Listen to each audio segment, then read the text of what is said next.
Hey guys, how's it going? This is Richard Sylvain. And I'm Shelby Alvarez, and this is PHO. I'm down a little bit. Okay, there we go. Looking good, girl. You're glowing. Oh, good. So are you. So Britt Banks is award-winning director and screenwriter. So although she grew up in Long Beach, California, Britt Banks is a first-generation product of the Great Migration with roots in Arkansas and Alabama. Stories of the Jim Crow South and ghost encounters passed down from her maternal grandmother fueled her desire to create racially tingled social horrors. Britt explores themes of survival, courage, loss of loved ones, and systematic racism in her work. She's most passionate about marrying her love of storytelling with ghost lore, tragedy, and terror. I know that's right. It was during her senior year at the University of California, Irvine, that she discovered her passion for storytelling. After working several years in the legal field, Britt decided to pursue a career in directing and writing for film and enrolled in UCLA's feature film writing certificate program. She has written, directed, and produced several award-winning short films. She has also worked at NBCUniversal in their content and production department. In 2019, Britt was a guest speaker for Extensions of Horror Critical Studies resident series through CalArts. Britt is a 2020 Black Life Film Fest grant winner, a 2020 Screencraft Horror QF, and a 2019 winner of Revolt TV's Hip Hop Horror Contest, which resulted in a 3-year distribution deal. Girl, is there more? Because we just bragged about you just now. Okay. I love it. I love it. I love it. You're doing great things, and I really appreciate the time you're taking to be on this, because this is big. Like, we want you to spread your knowledge because you have a lot of it. You still learning, but like, there's so much you could do to help other people, because there's people watching you, girl. There's a whole bunch of people on social media watching you. So well, I hope so. I really appreciate this. Thank you so much. How you feeling?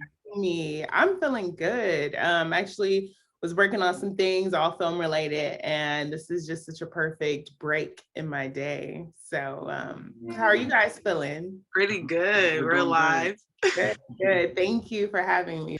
So tell us a little bit about yourself.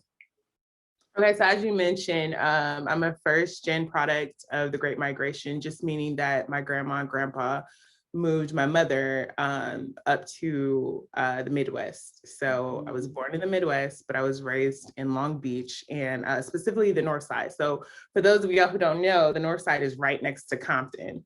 So a lot of times people are like, oh, you're from Compton. No, I'm from Long Beach. I went to graduated from Long Beach, Jordan. Then I went on to graduate from the University of California, Irvine. And I worked primarily in the legal field after college. So that was just like my life. I thought I was going to be in corporate America forever, but now I am an award-winning director and screenwriter. And part self-taught, but part trained also, because I did take a few screenwriting courses at UC Irvine during my last year. And I also took some courses at UCLA. And what else? I identify as non-binary. So my pronouns are she, her, they, them. Okay. Nice. So Britt, how did you find your niche in life? So I feel like I always knew, or you know what, let me rephrase that. I feel like spirit always knew, because, and I say that because even up until like the last couple of years, I always said, you know, I never knew what I wanted to do or who I was, or I never knew what my niche was. And, you know, it wasn't until I completely submitted to spirit that everything became clear. And that was also, you know, later in life. So the timeline of everything aligning, and then after, you know, realizing what my passion was, what my purpose was, meeting people that were just meant to be in my life to help progress my journey. You know, that was something that wasn't happening before. I just felt like I was kind of just, I was just here, you know, but now I'm hyper aware. And even how I met you, Shelby, like time after time, that.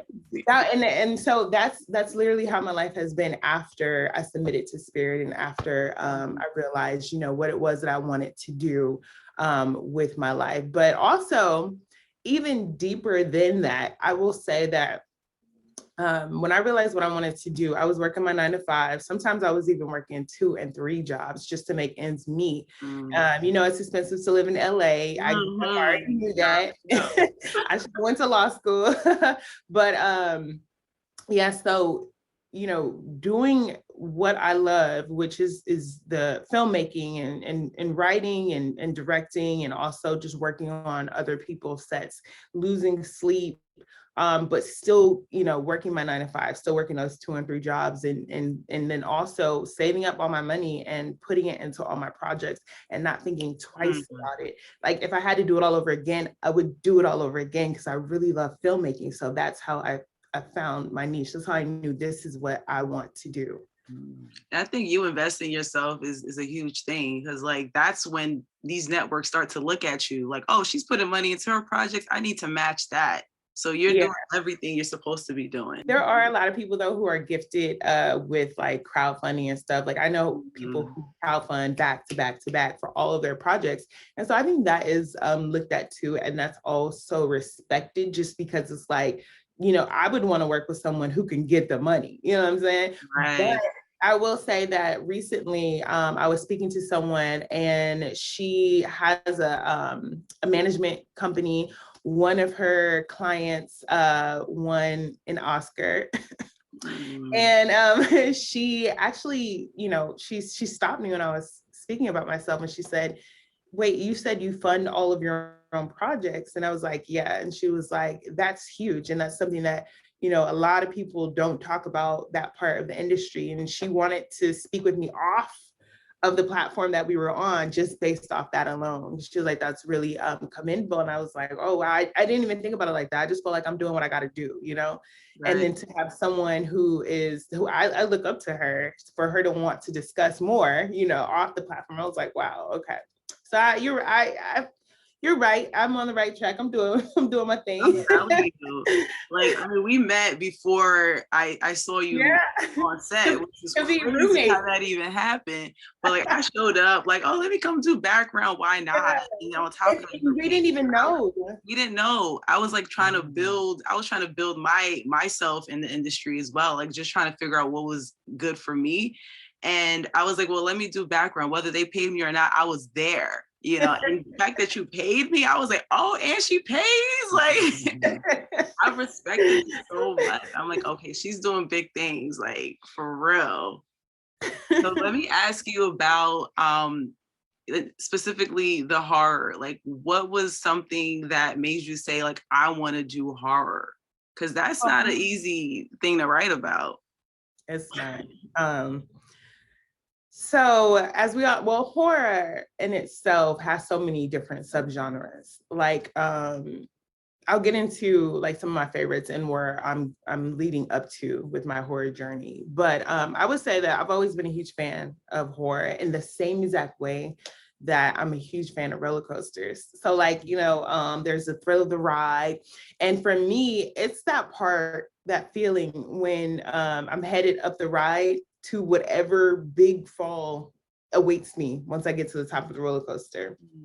And the exact feeling that I get when we finally drop, that's what horror does to me. It has always done that to me. I would be sitting in movie theaters dying laughing while everyone else is just just shuddering away, And I'm like, yo, this is fun. I love that. The jump scares, the building action. I love that. That's slow. Something's coming around that corner, but you don't know what it is. So that's always been my thing, always. Probably definitely since I was a child. But I would also say though that my favorite horror is social horror. And so examples of social horrors are Get Out, Hereditary, His House, which is on Netflix, and Midsummer. So, those are things that deal with, those are horrors that deal with themes such as familial issues, racial issues, things dealing with economic issues and also injustices. So those are the ones that I'm attracted to the most, even though I do love those jump scares. I do love traditional horror. I love the fact that you can craft these type of stories, social horrors, and if you remove all of the horror elements, you're still left with a really strong drama. And so reality, you know, yeah, like reality. you touch into the what ifs, like what if this were to happen, like, and that's what I love, like, oh my God. Me too. And it's like, specifically being a Black person and being a Black person in America, when we touch on our social horrors, they're usually going to surround issues related to race. And it is what it is. I mean, I know that there's been this outcry lately of not wanting to see Black trauma or Black pain on screen. And I do agree with the Black trauma. With the Black pain, I just feel like it's so deeply rooted in the history of Black people in this country. And so when we are discussing, some of our art and our work, we're usually drawing from experiences. There's going to be comedy writers, romance writers, people who really focus on joy. And a lot of times that's also drawn on their experiences, but you can't discredit those of us who draw on our experiences of pain, of trauma, of whatever our ancestors dealt with, So that's something that I also like to deal with and play around with. Like, what stories can I craft based on that? I do think that one thing I saw recently was that people want to see something where, okay, we can talk about Black pain, but if we're going to deal with race, let's talk about it and through the lens of Black people retaliating or, getting justice on screen finally. And so I do craft my stories in that way. I see. Do you want to stick to horror, or do you want to like branch off to other genres? So interesting enough, I have like this unique duality of experiences. Like horror is my favorite genre, but like I have a lot of cousins who are Crips, for example. I grew up in the West Coast, so it's a heavy influence in my life. I've lived in the hood, I've lived in projects. Like I have experiences that I'm also a product of a cousin who was lost to police brutality. So it's like my experiences they don't live in just a fictional space. There's a lot of real life and real life dramas that I like to speak to. Also, I have a drama short film about police brutality that you were in. I have a drama short film about teenage girl Crips. It's a coming of age story. So it's like I can speak to the horror side. I can also speak to the drama. The thing about the horror is that similar to how Quentin Tarantino used this like Western comedic themed film to bring us Django, because that was the perfect vehicle to deliver his message of justice.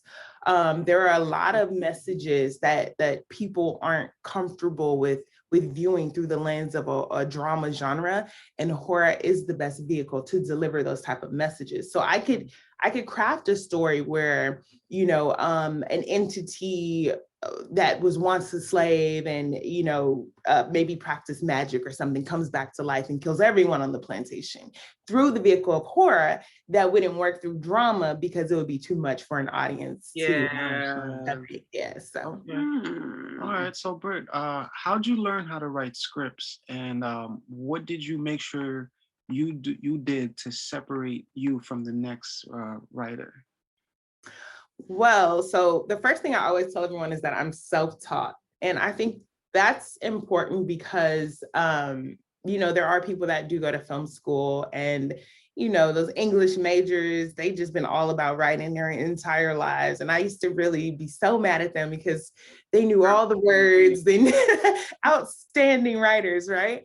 But what I did, so there were also some steps I took. It wasn't just, I just sat down and I taught myself how to write. So the first thing was that last year when I was at UC Irvine, I needed some just extra courses just to graduate. And I saw this screenwriting course. I think it may have been like one of the only ones that was open.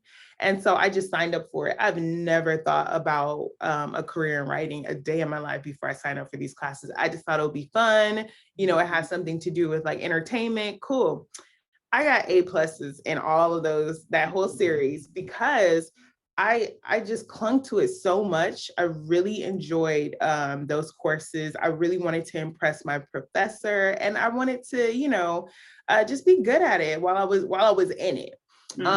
Unfortunately, I did not pursue that as a career because I just left thinking, okay, I need to get a job in corporate America, right? Or just somewhere. I was like, maybe I'll go to grad school, maybe I'll go to law school. I don't know. So in 2014, I just had this like epiphany, like this, I want to write, and I want to write for the screen, right? So I went to the Samuel French bookstore. That was my first stop. It's in Hollywood. And that bookstore means a lot to me because my mom took me there when I was probably like 13. And we bought like poetry books and monologue books. And that really helped me out with like being in theater, because I used to do a lot of stage plays when I was younger. And that helped me out tremendously. And it was just that whole day is just so vivid in my head. Like we really hung out that day as a mother and a daughter. And so I went back there because I'm like, there's got to be something here for me. So I got this book, Screenwriting for Dummies.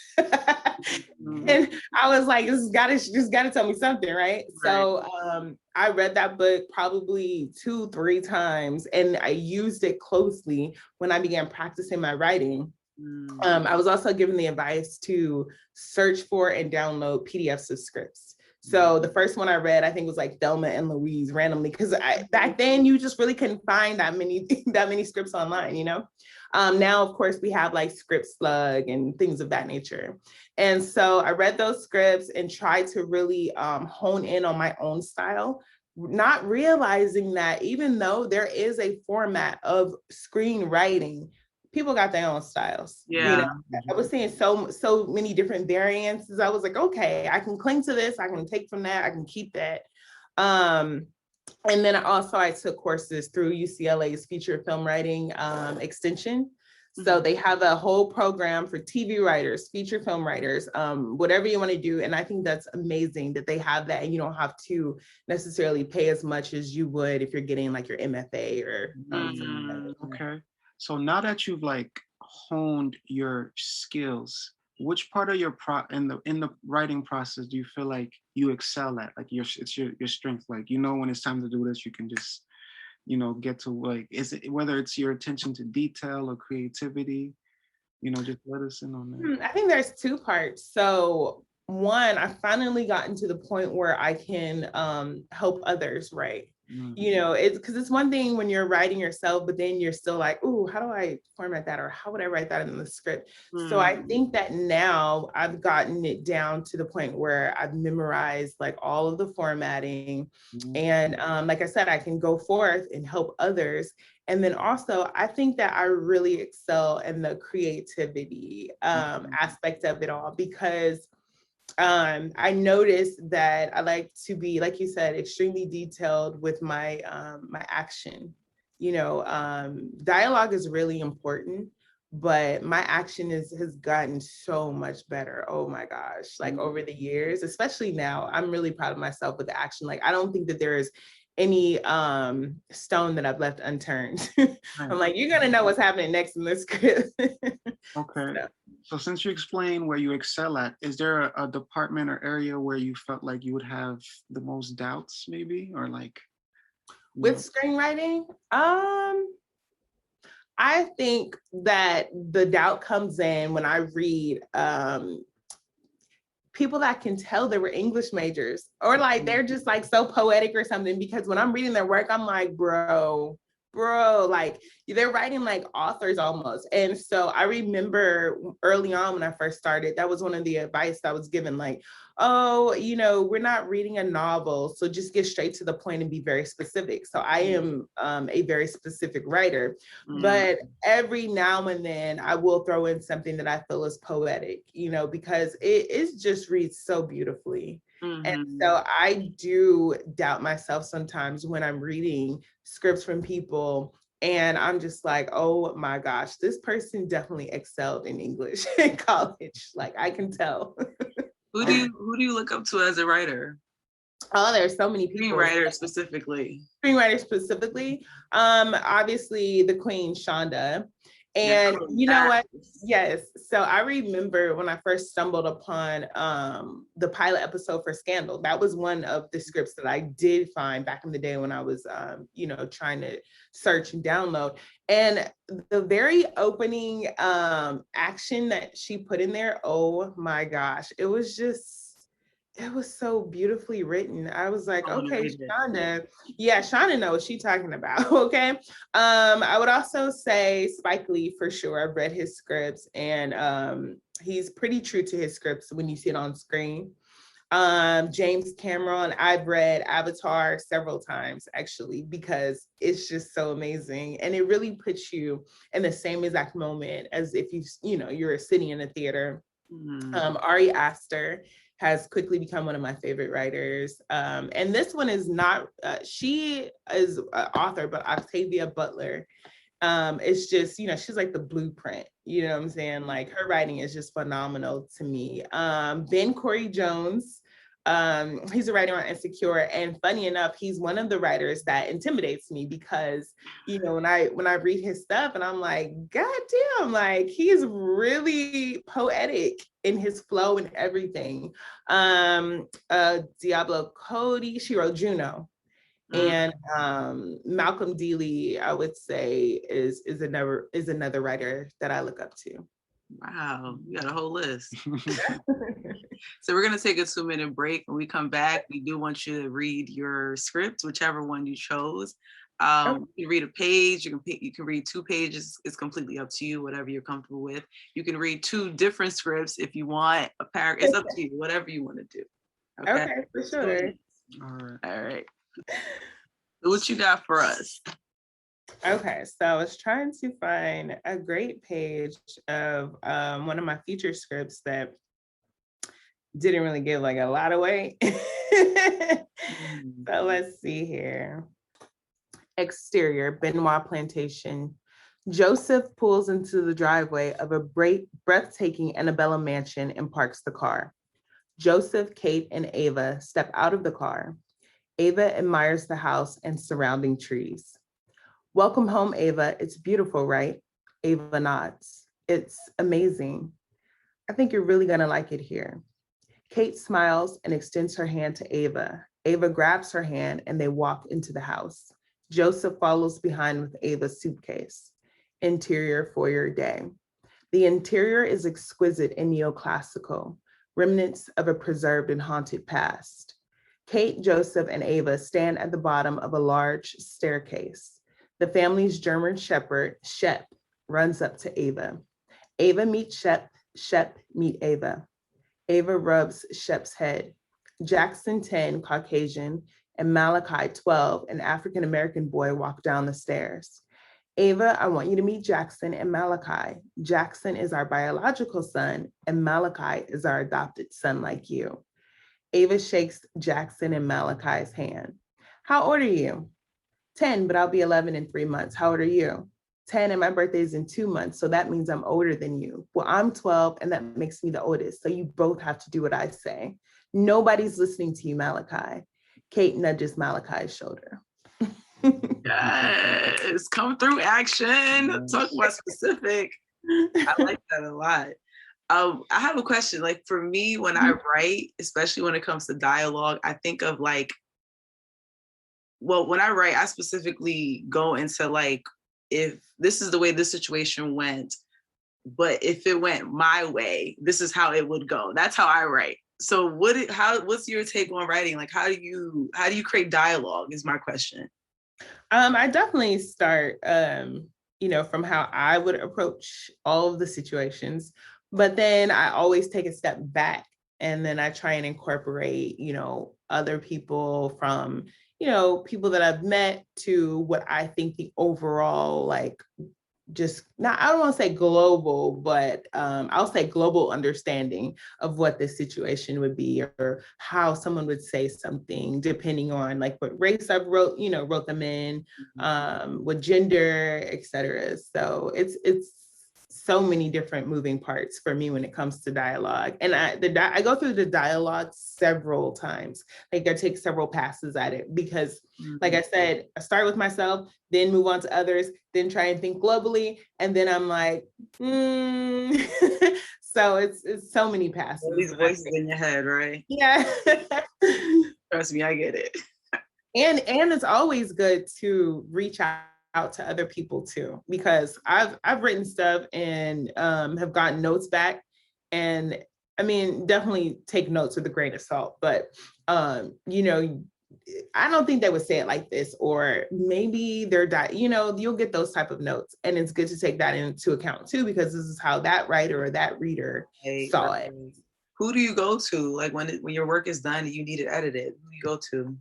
I try and reach out to people I know personally, because I just feel like it's a little difficult to, share your art with people.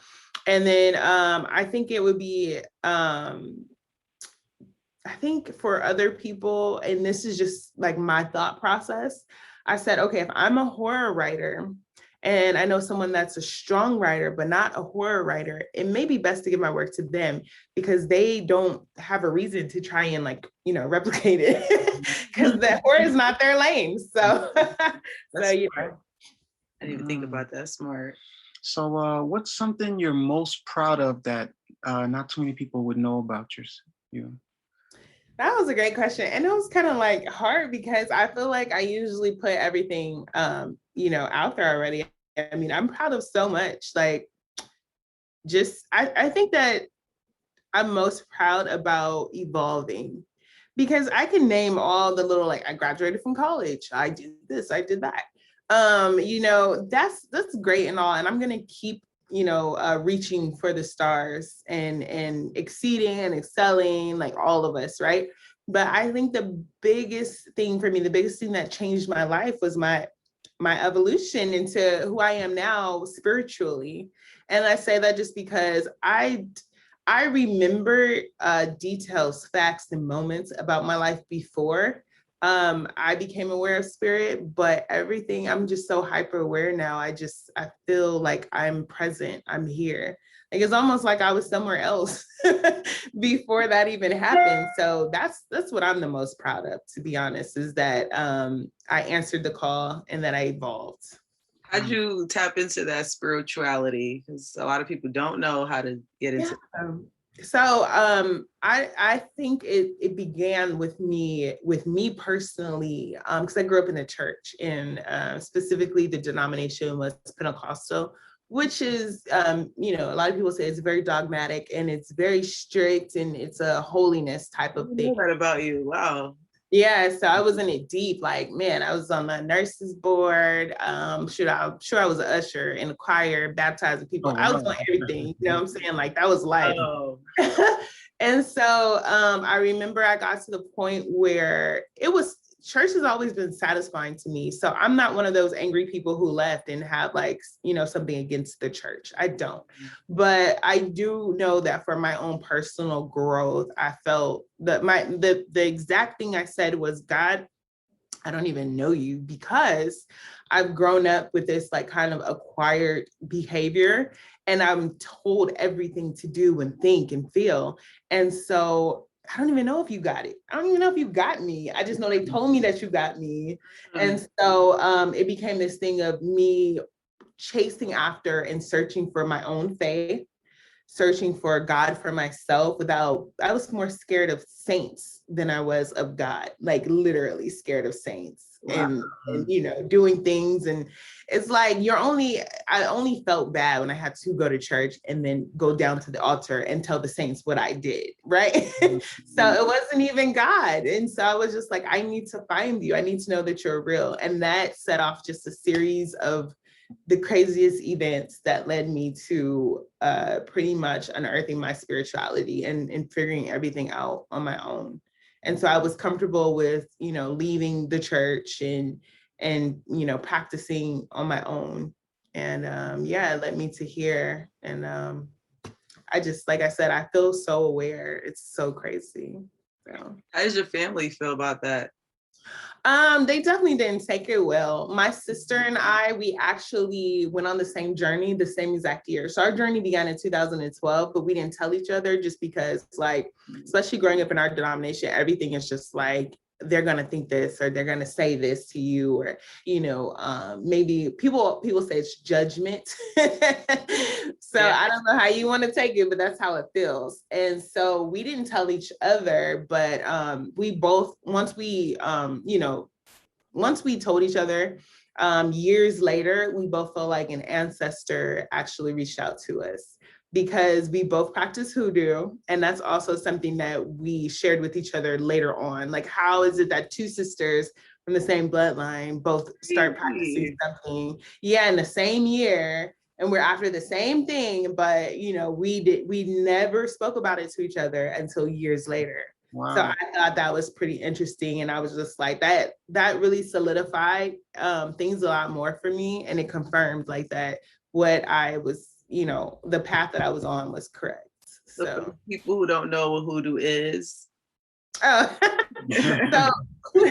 hoodoo is basically like, it's just practices, spiritual practices, I'll say, because it's not necessarily a religion. I mean, you can turn anything into a religion, but the best word for me is just like spiritual practices and beliefs, right? And so it was created here within the boundaries of North America by the enslaved Africans.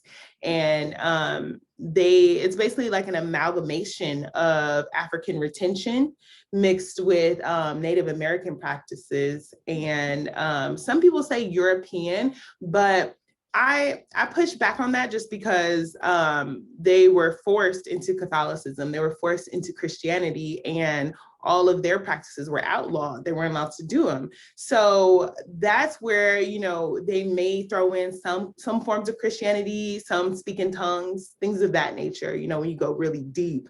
But I honestly, it was literally created as a form to protect them against European domination. So there's no way that Europeans should even be practicing hoodoo, in my opinion. But some do. So okay. Y'all, it's Britt's opinion. Do you incorporate a lot of hoodoo in your writing? No, so I have not, but in the feature that I just read the page of, yes. Mm-hmm. That one is about a little African-American girl who was adopted by the wealthy descendant of former slaveholders. And so, she moves in with them, and they're on the plantation where there was a former slave and hoodoo woman. She was a secret hoodoo woman, and she was murdered. So the story does not happen during slavery. It takes place after slavery. It's set in the 1990s, but the small flashback that we have is set after slavery. And so her daughter, she taught her daughter the hoodoo. Her daughter cast a spell on the land. And the way that the spell could come to fruition was that they needed someone there, that has some type of lineage or something to do with slavery. So the hoodoo does come out in this story because I put actual hoodoo practices in there, and some spells and things of that nature. So yeah, that may be the only work that I ever incorporate hoodoo in. Okay. Interesting. I like that. Yeah, me too. So Britt, what advice would you give any struggling screenwriters, and what are some things they can do to improve their writing skills? I would definitely say be patient and do the work, because those two to me go hand in hand. For example, when I first started downloading the scripts and I realized, oh, these people are writing 100 and something pages. Girl, yes. I was skimming through everything. I was like I was a super fast reader, okay? But I'm not a super fast reader. And so I think that because I was moving so quickly through the scripts and the reading process, I wasn't able to really digest their formatting and, when they, say certain words. And, that's just so important, is to really pay attention, because I read a lot of scripts and they're not formatted correctly at all. Some scripts I've read lately read like plays, to be honest. And then I feel like, Google is free right now. Right. You can head over to the World Wide Web and go ahead and search any script, download it, read it, take notes, practice, typing like they type. Also, there's courses available. There are free courses too. I just happened to take the ones that cost, but even the one at UCLA, it was, I think, around 600 per course. So if you can even just take one, I highly suggest taking courses. I highly suggest reading scripts. I highly suggest reaching out to someone who is a screenwriter and constantly asking them. If you feel like you're bothering them, oh, well, you need to know. Right. There's the book, Screenwriting for Dummies. There's just so many things that I think that should be done before people declare themselves as screenwriters, because I would hate for, people to never take the time to get the proper training, whether you're training yourself or going somewhere else, and you become frustrated with the journey. There's a reason why you're not getting, where you need to go or to that next step. And it's as simple as, you needed to learn this step first. So do you feel like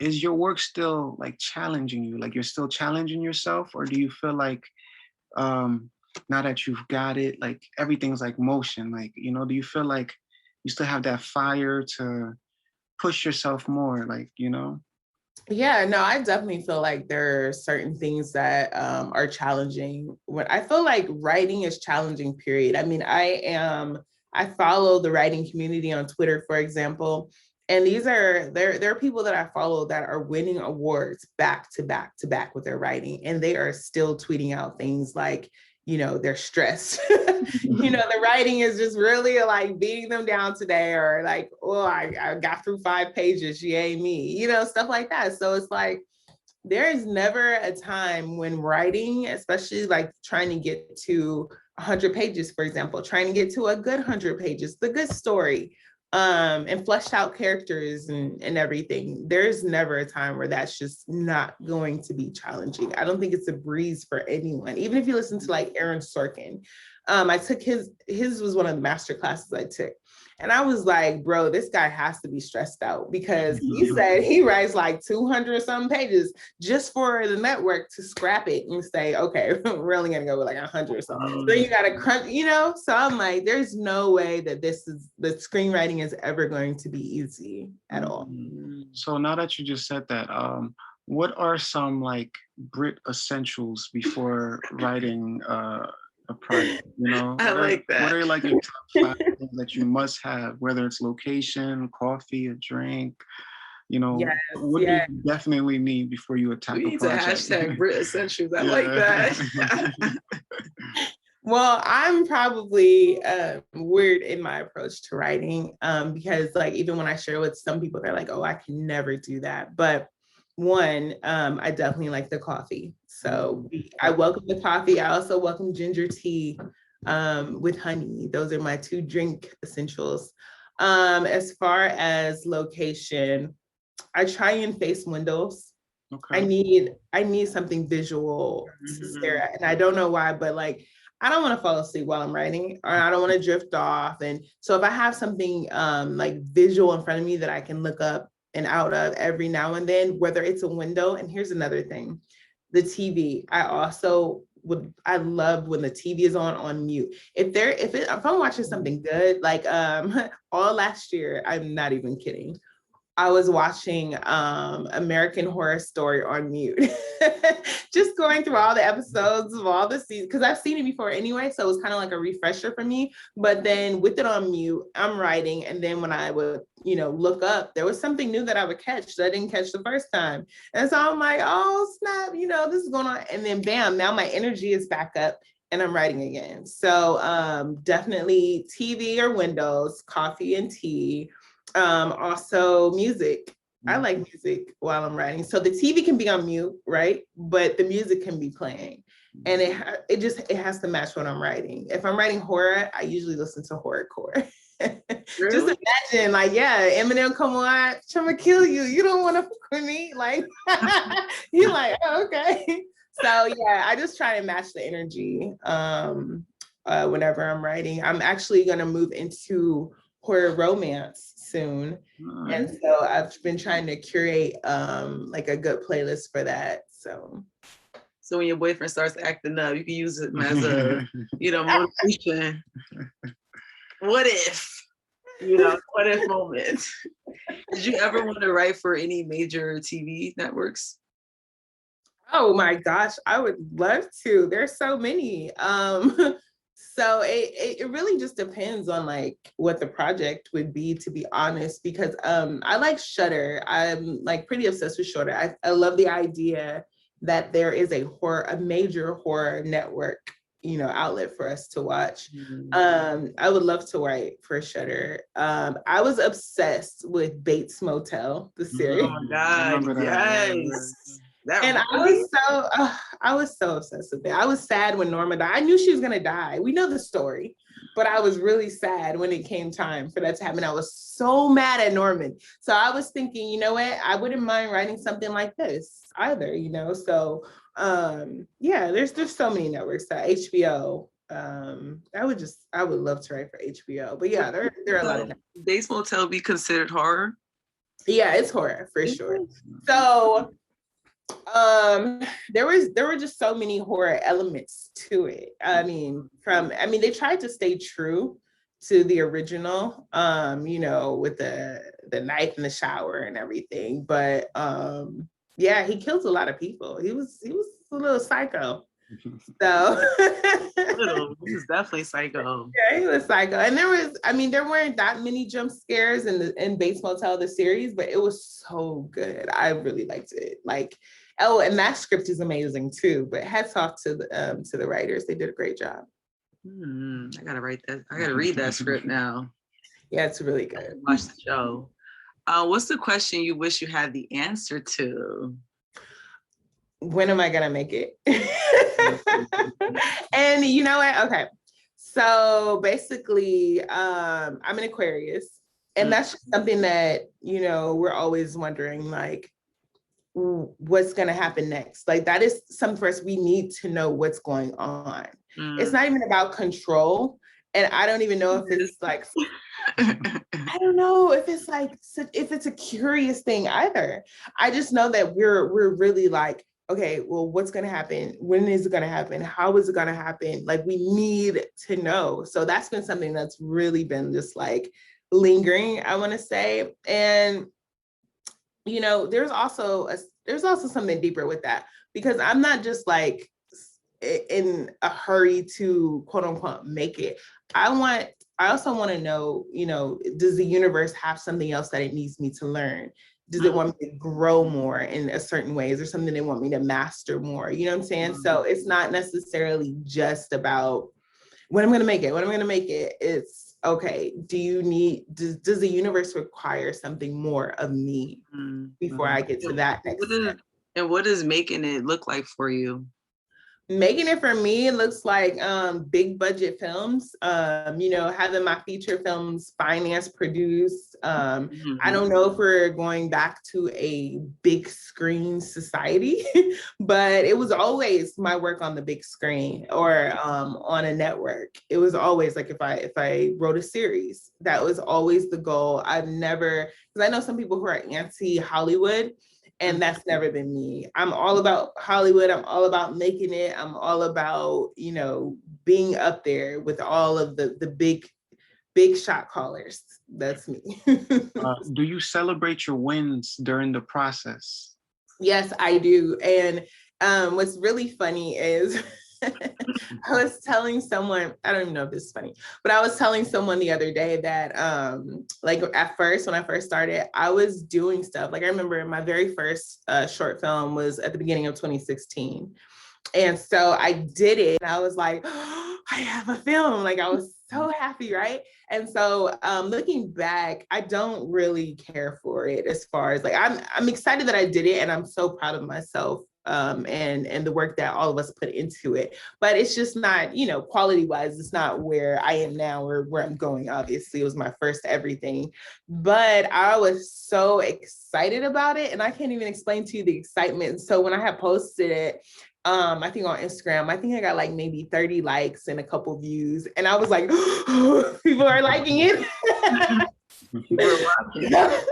So I celebrate myself. I go big. I don't even care. Like, I'm like, cool. Like, you know, some people have liked it. Even if you saw it and you scroll past, I don't care. As I did it, you know what I'm saying? And so that's one thing about me, is I'm never going to be hard on myself. I'm just going to always try and be better than the previous version of myself when it comes to this filmmaking. So if I saw something in that film that I didn't like, which I did, you know, I'll write it out, correct it, and move on. It is what it is, you know. What's been your least favorite script that you've written? Like, and why? Really, why? Oh my God.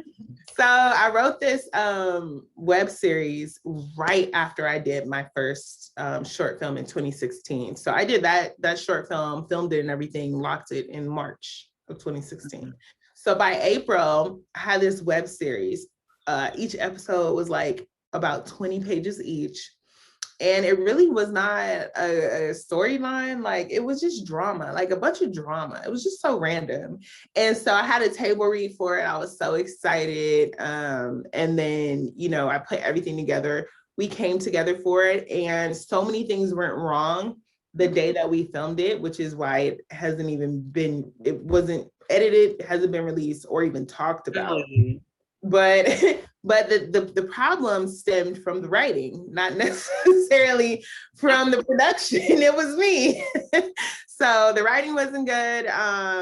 And what saved me, and I feel like the universe saved me from even putting that out, because had the filming had been on point, I probably would have put it out. But the DP that I had, he canceled on me last minute and said he was going on this random last minute booked family vacation. So scrambling, trying to find someone else to come in that same exact week without having met with them, going over a shot list or anything.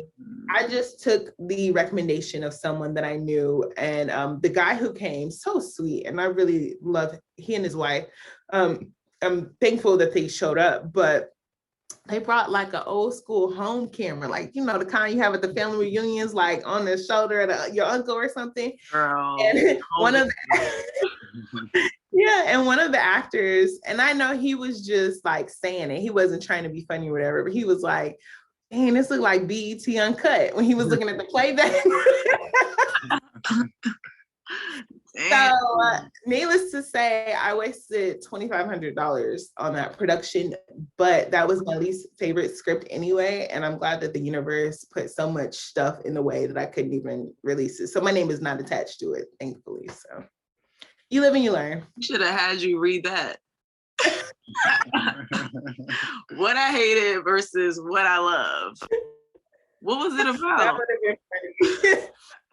So that's the thing. It really wasn't about anything, really, to be honest. I had created this, it was called Misery Loves Company. I had created these group of friends, you know, there was an equal amount of men, equal amount of women. It's so, you know, typical.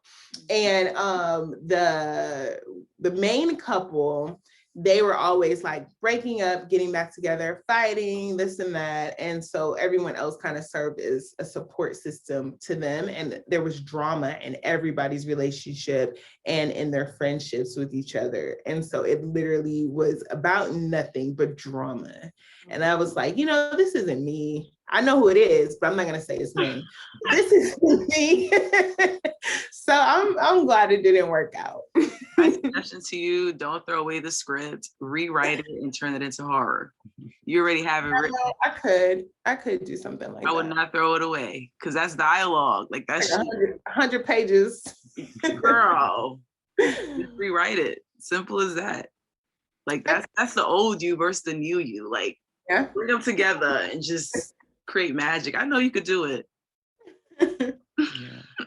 So Britt, what advice do you wish someone could have told your younger self? Like if you could go back in time, or what is something you wish, now that you're, seasoned, you're professional, you're established, you're grounded, what do you wish your younger self would have heard as like some advice, some words of encouragement? Maybe a two-part answer. One, I just really wish that I had someone who asked the important questions, because for me and my family, just we've experienced extreme poverty. So I think that the main thing for everyone is that we all have a job and we're all stable. That's the main theme and goal for pretty much everybody in my family. It's just like, work hard. They did talk about college. I do remember that. Or just something, and no one said to me like, what feels good to you? What did you really like to do? And the only thing that I really can remember was the stage plays and theater. I love that so much. So basically what happened was I was very, very shy. I didn't really speak at all. But part of it was I had this like hearing condition when I was a little kid. I remember and I used to always wonder, like, what are people saying? Because I just really couldn't hear them. Mm-hmm. And so I think around end of first grade, maybe second grade, that started to go away on its own. And I can hear now, I'm starting to talk and, come out of my shell. And so someone needed a kid to fill in for this other kid that dropped out of this, like, it was a speech competition, like, speech and debate. This is second grade. So wow. My mom volunteered me, and she was just like, even if you don't do a good job, maybe you'll place third, whatever. We don't know what I got, obviously, until we get there. So I remember it was 4 pages. And I only remember this because my stepdad, he reminds me of this every time I talk to him. But it was 4 pages. They helped me memorize it. I memorized it to a T. And when I got up there, it was there was parts of MLK mixed in there, quotes from MLK that he said. So when I got on stage, I acted it out, and I was just overemphasizing MLK's parts, like, and so they said I wowed the adults so much. And so I remember I went on to win the state championship.